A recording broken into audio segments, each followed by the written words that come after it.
Okay. उम्मीद करते हैं कि आप लोग की पढ़ाई काफ़ी अच्छी चल रही होगी और ज़ोरों शोरों से पढ़ रहे होंगे, क्योंकि आपके पास देखा जाए तो इफेक्टिवली अब जो है 20 डेज के आसपास है ना बच्चों। अब इस समय जो टॉपर होगा वो क्या करेगा, मैं आपको बताता हूँ। जो इतने सालों का अनुभव और इतने सारे टॉपर्स को पढ़ाने का जो अनुभव है, उसके बेसिस पे मैं बताता हूँ और मैं अपना खुद अपने स्टडीज भी बताता हूँ। इस समय उसी बच्चे के अच्छे मार्क्स आएंगे फाइनल्स में जो केवल मैक्सिमम दो काम कर रहा होगा। एक तो रिवीजन कर रहा होगा, क्योंकि रिवीजन करना बहुत ज़रूरी है, क्योंकि इंसान आखिरी मौके पर बहुत भूलता है। और दूसरा जो सैंपल पेपर लगा रहा होगा। ठीक है ना, मैं आपको बताता हूँ। मान लीजिए दो लोग हैं, दो बच्चे हैं, राम और श्याम। अगर दो बच्चे हमारे पास हैं, ठीक है, राजू और एक बच्चा हमारे पास है राम। दोनों क्लास 10th में है या 12th में है, जैसा आप कहो। ठीक है, कंफ्यूज्ड है, समझ नहीं आ रहा क्या करें क्या ना करें। अब ये वाला बच्चा स्माइल इसलिए कर रहा है क्योंकि इसकी रिवीजन हो गई है कम से कम 3 टाइम्स। इसके एनसीईआरटी प्लस एग्जाम्पलर के क्वेश्चंस हो गए हैं 3 टाइम्स। इसके पी वाई बी क्यू भी हो गए हैं 2 टाइम्स। मल्टीपल टाइम क्यों करना है? क्योंकि देखिए बच्चे, बहुत सारा पेपर, अगर आप मतलब बहुत सारे क्वेश्चंस पेपर में अगर आप ध्यान देंगे तो एग्जैक्ट रिपीट होता है। ठीक है, इसके पास शॉर्ट नोट्स बने हुए हैं जो कि डेरिवेशन है और फॉर्मूले हैं। तो इसके पास हर चैप्टर के 1 पेज के शॉर्ट नोट्स बने हुए हैं। 1 पेज का आपका शॉर्ट नोट्स होना चाहिए, बस 1 पेज का ही होना चाहिए, एक चैप्टर का 1 पेज का। सारे डेरिवेशन इसके फिंगर टिप पे है और इसने 30+ सैम्पल पेपर कर लिए हैं। यहाँ भी ये बच्चा है, ये बच्चा बार बार एनसीईआरटी पढ़ रहा है, बार बार पढ़ रहा है, लाइन पे पढ़ रहा है, अच्छी बात है, पढ़ रहा है। लेकिन इस बच्चे को ये कभी पता नहीं चलेगा कि उस एनसीईआरटी के पैराग्राफ से क्वेश्चंस क्या बनेंगे, उस एक्टिविटी से क्वेश्चंस क्या बनेंगे, क्योंकि पेपर सीधा सीधा अब नहीं आता है। अगर आप 4-5 साल के पेपर आप उठा के देखते हो बच्चों, पेपर का ट्रेंड बदल चुका है। और पहले ही सीबीएसई भी लिख के आपको देती है कि हम पेपर जो भी पूछेंगे बच्चों से वो हम पूछेंगे एप्लीकेशन बेस्ड पूछेंगे, है ना बच्चे? हम आपसे पेपर कैसा पूछेंगे? एप्लीकेशन बेस्ड पूछेंगे। और ये बात बच्चों को पता है, टीचर भी स्टार्टिंग से बोलते हैं, ऐसा नहीं है, लेकिन फॉलो नहीं करते। अब फॉलो क्यों नहीं करते हैं? क्योंकि बच्चों बहुत सारी चीज़ें से, डिस्ट्रैक्शन से घिरे हुए हैं। उनकी दोस्ती, इंस्टाग्राम, सोशल मीडिया और बहुत सारा काम उनके ऊपर। साथ ही साथ इस समय बच्चों के साथ समस्या क्या चल रही है? इस समय बच्चे अगर जो भी नीट और जेई की तैयारी कर रहे हैं, एक तो उनका नीट जेई मतलब जेई का पेपर 22 से, स्कूल में प्रैक्टिकल्स चल रहे हैं, कुछ के अभी प्री बोर्ड खत्म हुए हैं, कुछ के प्री बोर्ड चल रहे हैं, कुछ ऐसे बच्चे हैं जो प्री बोर्ड में फेल हो गए हैं तो उनके री एग्जाम्स चल रहे हैं, रेमिडियल पेपर हो रहा है, फिर से हो रहा है। तो ऐसे करते करते आपका पूरा जो है जनवरी वो निकल जाएगा। क्योंकि आप देखो आज 14th हो गई, we have only 15 days 16 days in this month, ये मंथ कंप्लीट हो जाएगा। और फैब में आपको पता भी नहीं चलेगा, जैसे ही फरवरी चालू होगा आप कहाँ गायब हो जाओगे पता नहीं चलेगा, और फिर आपके पेपर हो रहे होंगे। ये वाला बच्चा तो खुश है। प्रॉब्लम जो आएगी वो आएगी इस वाले बच्चे को। इसका ना प्रैक्टिस हुआ है, ना रिवीजन हुआ है, ना पीवाई बीक्यू हुआ है, ना शॉर्ट नोट्स कंप्लीट है, ना नोट्स कंप्लीट है, कुछ नहीं कंप्लीट है। ये बच्चा लॉस्ट है। ठीक है, तो आप लोग इस वाले कैटेगरी में मत आइए, राजू बन गया जेंटलमैन वाले कैटेगरी में आइए। ठीक है, अब जैसे आज मैंने क्लास रखी है, अब आज जो हमें पढ़ना है, चूँकि हम लोग अब मिसलिनियस टॉपिक्स पढ़ रहे हैं, मिक्स टॉपिक्स पढ़ रहे हैं, जो टॉपिक हमें पहले तो जो चैप्टर टफ लगा उसके हिसाब से रिवीजन कर रहे हैं, प्लस जो टॉपिक हमें टफ है उसके हिसाब से रिवीजन कर रहे हैं। सो हम लोग को टेलीस्कोप पढ़ना है। उसके बाद हमें टेलीस्कोप में दो चीज़ है, एक तो आपकी है रिफ्लेक्टिंग टेलीस्कोप। तो रिफ्लेक्टिंग टेलीस्कोप का केवल थ्योरी आपके सिलेबस में है, उसका डेरिवेशन आपके सिलेबस में नहीं है। तो आप अगर एसएलओरा से पढ़ लेंगे तो भी आपका हो जाएगा।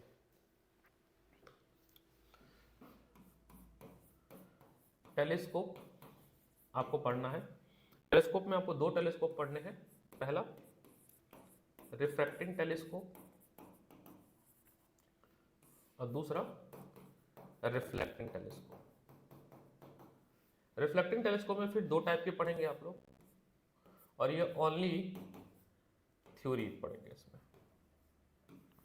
2 नंबर में आता है, इससे अगर आना भी होगा तो ओनली 2 मार्कर क्वेश्चन आएंगे इससे। इसके चांसेस कम होते हैं आने के, मैक्सिमम क्वेश्चन आपके यहाँ से आते हैं। इसमें आपको कंस्ट्रक्शन, मैग्निफिकेशन प्लस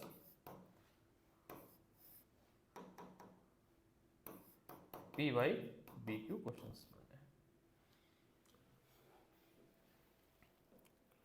ठीक है,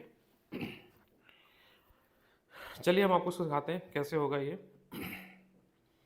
रिफ्लेक्टिंग टेलीस्कोप को ही हम लोग एस्ट्रोनॉमिकल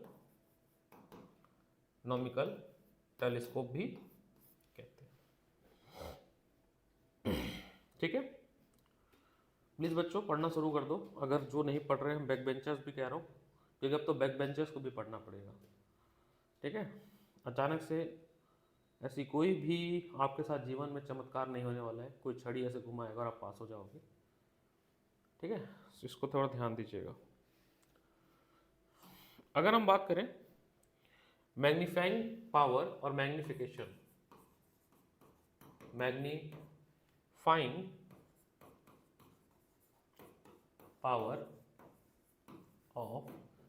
पावर ऑफ टेलीस्कोप की बात करें तो ये आपका होता है visual angle form by the final image upon visual angle form by the object. Visual angle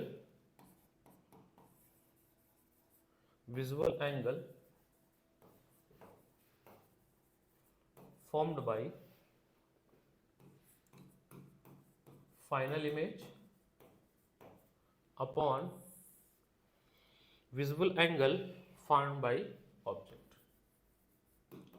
तो अगर आपने माइक्रोस्कोप वाली मेरी वीडियो देखी है और लेक्चर पढ़ा है तो आपने देखा होगा ऑब्जेक्ट से जो एंगल बनता है उसको हम लोग अल्फा बोलते हैं। नियर बाय ऑब्जेक्ट इमेज जो बन रही है उसको हम लोग अल्फा बोलते हैं। ठीक है, तो ये आपका होता है बीटा अपॉन अल्फा। तो हमारा सारा टारगेट क्या होगा, बीटा निकालने पे, है ना। चलिए पहले कंस्ट्रक्शन सीखते हैं। तो ये कंस्ट्रक्शन सीखना बहुत ज़रूरी है।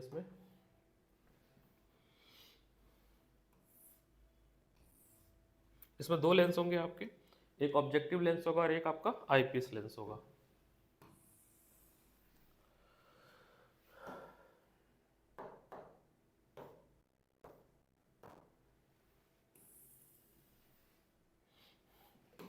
हमें कुछ इस तरह से एडजस्ट करना होगा। थोड़े से आप इसको बनाकर प्रैक्टिस करिएगा। 3-4 बार अगर आप बनाते हैं तब जाके आपके डायग्राम बहुत अच्छे बनेंगे और फिर वो आपके कॉपी में दिखता है। आप अपनी कॉपी को बहुत ही नीट एंड क्लीन, बहुत ही क्रिस्टल आपको बनाना चाहिए, ताकि अगर जो आंसर चेक कर रहा है, अब बच्चे थोड़ा समझना, आज तक जो आंसर चेक हो रही थी वो आपके स्कूल के टीचर कर रहे थे या आपके इंस्टीट्यूट के टीचर कर रहे थे, जो पर्सनली आपको जानते हैं, आपकी साइकोलॉजी को समझते हैं। तो might be they check liberally, but आपकी जो कॉपी चेक होगी वो पता नहीं कहाँ चेक होगी, आपको भी नहीं पता चलेगा, वो आपको नहीं जानते होंगे।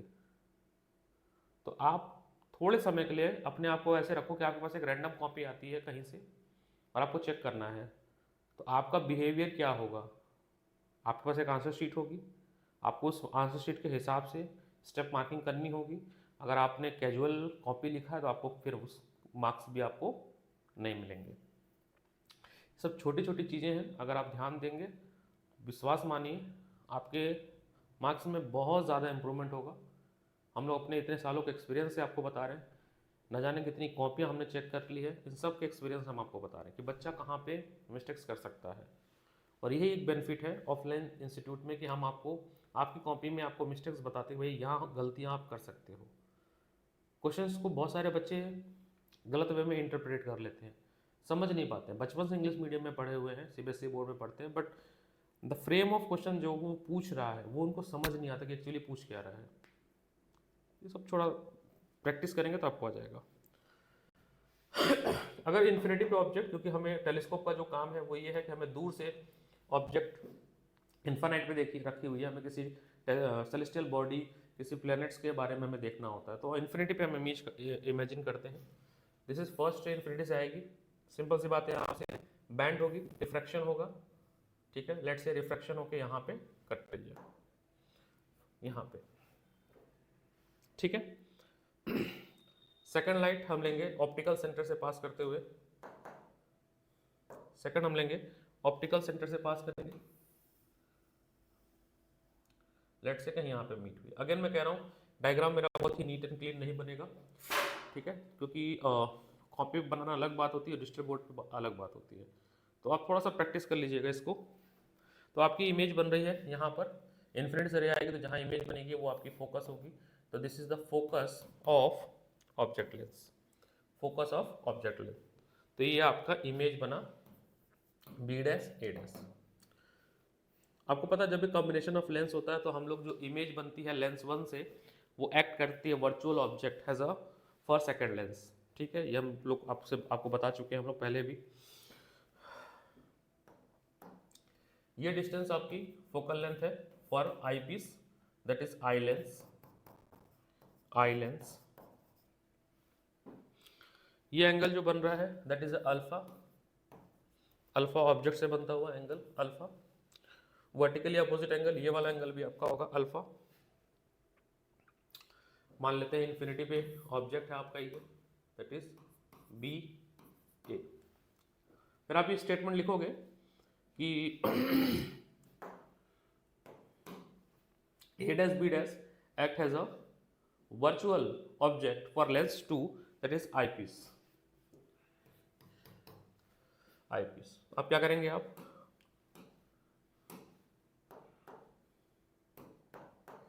यहां से एक पहला लाइन जाएगी, then it will go like this, आपको रे डायग्राम बनाने आना चाहिए। दूसरा आपका लाइन ऑप्टिकल सेंटर से जाएगा कुछ इस तरह से, आप इसको एक्सटेंड करेंगे, आप इसको एक्सटेंड करेंगे, and also we will extend this somewhere here.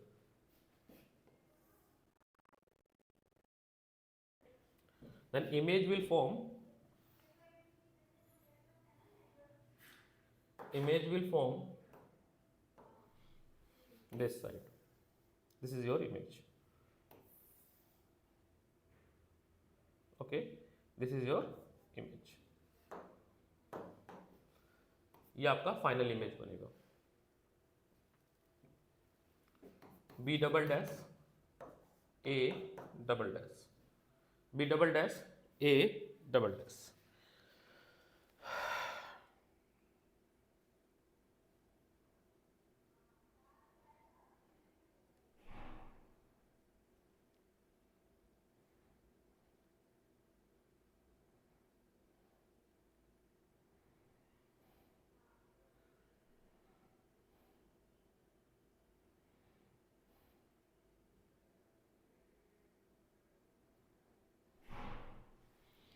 ठीक है, अब थोड़ा सा डेरिवेशन देखते हैं सर बच्चों हम लोग। ये जो आपका आई पीस है, आई पीस, ये act has a simple microscope, act has a simple microscope. ये वाला एंगल आपका बनेगा फाइनल इमेज से जो एंगल बन रहा है that is beta, this angle is alpha, and also this angle is also alpha, this one, this angle is beta, this one is beta, this one is alpha, ठीक है। So tan alpha, again angle is very small, we can take tan alpha as a alpha, ये आपको मिलेगा a dash b dash upon f naught, equation number 1। Now the second task is हमें a dash और b dash को solve करना है, a dash और b dash को सॉल्व करना है। तो take a tan beta which is equal to beta is equal to a dash b dash upon ue। अच्छा, लेवलिंग मैं आपको बता दूं फिर से, ये आपका है ue। नाउ फाइनल इमेज बन रहा है that is a ve from this one, ये आपकी लेवलिंग हो जाएगी। ओके, बहुत ही आराम से समझने की कोशिश करिएगा। We know that magnification is beta upon alpha, this is equation number 2। तो अगर हम इसमें रखते हैं, समझने की कोशिश करिएगा।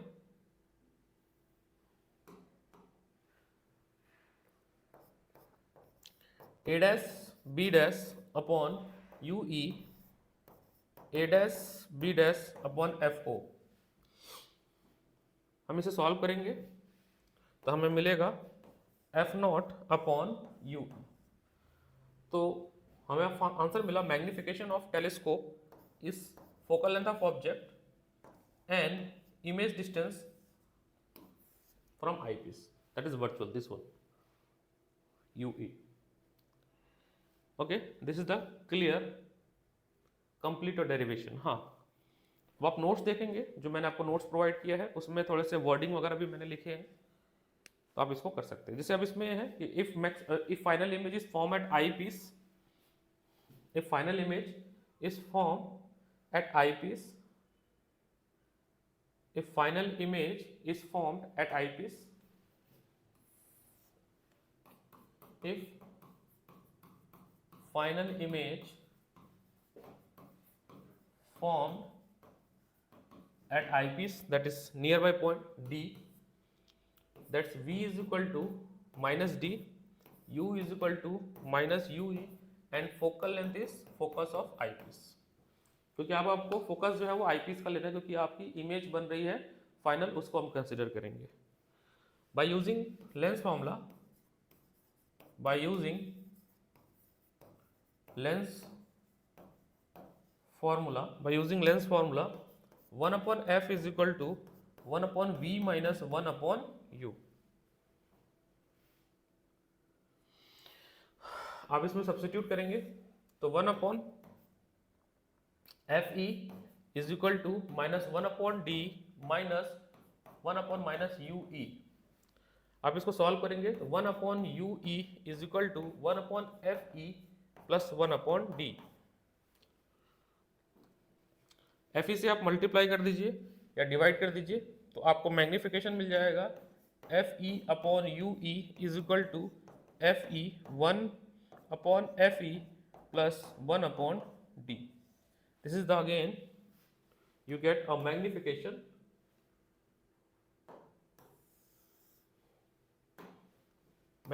of telescope when your image is formed at a eyepiece or nearby, that is D,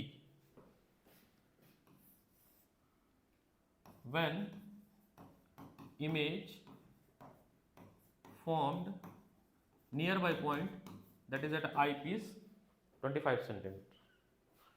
okay,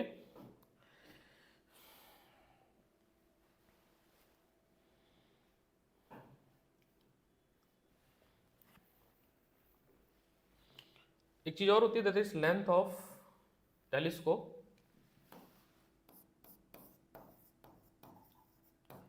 length of telescope,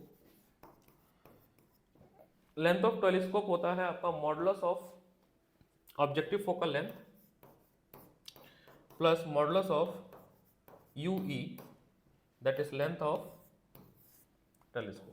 derivation आपके सिलेबस में नहीं है, आपको फॉर्मूला पता होना चाहिए। एमसीक्यू के लिए या किसी अगर क्वेश्चन के पार्ट में बन गया तो आपको पता होना चाहिए।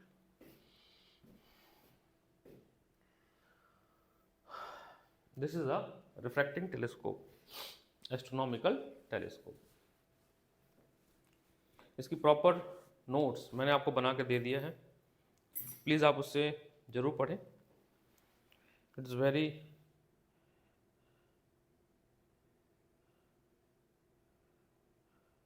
इम्पॉर्टेंट। ओके, कुछ बातें और हम आपको बताऊं कॉम्बिनेशन ऑफ थिन लेंसेज के बारे में, क्योंकि कुछ चीज़ें थी जो गैप फिलिंग के लिए इंपॉर्टेंट हैं। ये जो मैं मिसलेनियस टॉपिक्स पढ़ा रहा हूँ, एक्चुअली प्रॉब्लम क्या थी कि जब मैं कॉपी चेक किया हूँ सैम्पल पेपर बच्चों के 40+ सैम्पल पेपर मैंने चेक किए, तो मुझे कुछ एक पैटर्न ऑफ मिस्टेक्स दिखी बच्चों के अंदर। तो वो जो पैटर्न ऑफ मिस्टेक्स है, उस पैटर्न ऑफ मिस्टेक के हिसाब से मैं मिक्स रिवीजन करा रहा हूँ, मिसलेनियस रिवीजन। ठीक है,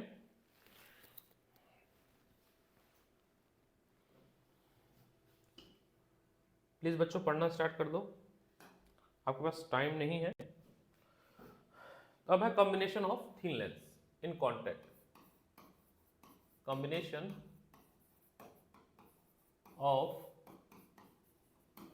थिन लेंसेज कॉन्टैक्ट। एक फॉर्मूला और है आपके बुक में कि जब दो लेंस को डी डिस्टेंस पे रखा जाएगा तो कितना फोकल लेंथ होगा और पावर।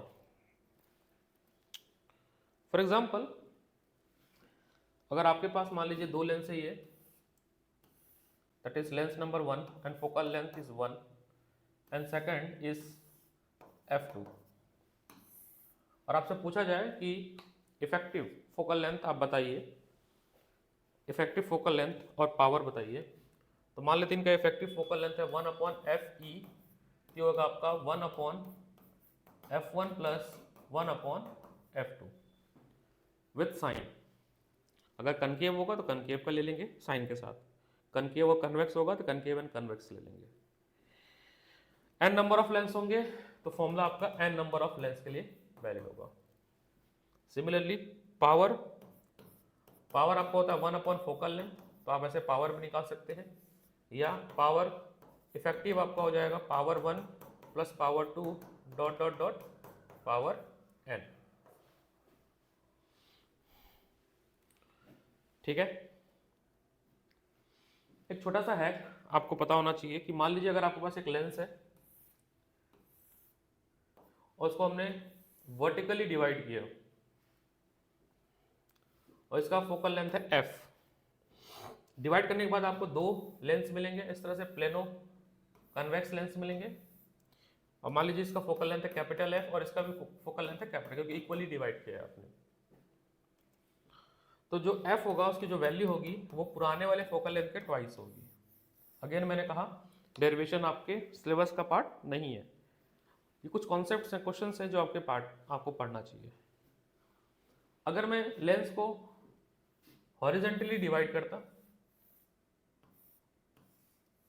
इस तरह से, तो उस समय फोकल लेंथ सेम रहता, पहले भी f था और अभी भी f रहता। तो ये दो तरह से आपके डिवीजन हो सकते हैं, vertical division and horizontal division.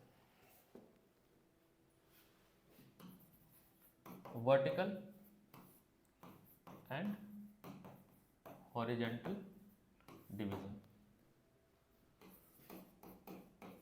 Original, अब आपके सवाल में आना चाहिए कॉन्वेक्स के लिए बताया, कनकेव के लिए सेम होगा। ठीक है, सेम होगा दोनों में।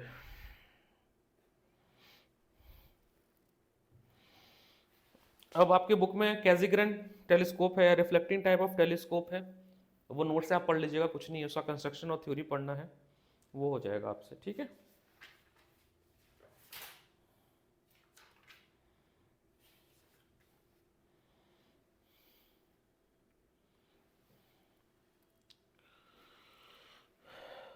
सो ऑप्टिक्स में मेरे हिसाब से जितने भी मिसलिनियस टॉपिक्स थे वो सारे मैंने करा दिए। अगर मैं आपसे 2 मिनट बात करूँ और बोलूँ कि ऑप्टिक्स में क्या क्या पढ़ लेना चाहिए, क्या क्या इंपॉर्टेंट है ऑप्टिक्स में, तो एक तो जितने डेरिवेशन है वो आपके फिंगर टिप पे होने चाहिए, A4 शीट में आप बना लीजिए। रिफ्रैक्ट लेंस मेकर फॉर्मूले पे न्यूमेरिकल्स आ सकता है, लेंस मेकर फॉर्मूला आपके पास होना चाहिए, उस पर आपके कम से कम 10 to 20 क्वेश्चंस की प्रैक्टिस होनी चाहिए आपको। प्रिज्म पे प्रैक्टिस होनी चाहिए। प्रिज्म पे क्वेश्चंस आते हैं, अच्छे खासे क्वेश्चन आते हैं, ठीक है। मिनिमम एंगल डेविएशन पे आप क्वेश्चंस कर सकते हैं। प्रिज्म पे तो देखो हर पेपर में अभी तक देखने को मिला है प्रिज्म। टोटल इंटरनल रिफ्लेक्शन पे भी मिला है मुझे देखने को क्वेश्चन। जैसे क्वेश्चन मेरे को देखने को मिल रहा है कि with the help of suitable रे diagram derive relation between object lens you, object distance u, image distance v and radius of curvature r for a convex spherical surface and when ray of light traveling from rare to denser medium। ये कुछ questions हैं, आप practice करिए। बाकी मिलते हैं अगली class में। तो इन अगली क्लास में हम लोग इलेक्ट्रोमैग्नेटिक वेव के बारे में पढ़ाएंगे। हाँ, चूँकि सीबीएसई पॉइंट व्यू से इसका वेटेज 2 to 3 मार्क्स है, बट इसे हमें पढ़ना होगा। खासकर जो क्वेश्चंस होते हैं वो आपको यहाँ से पढ़ना चाहिए, इनके स्पेक्ट्रम के बारे में पढ़ना चाहिए। मिलते हैं अगली क्लास में, तब तक अपना ख्याल रखें और पढ़ते रहें। All the best. Start doing sample paper.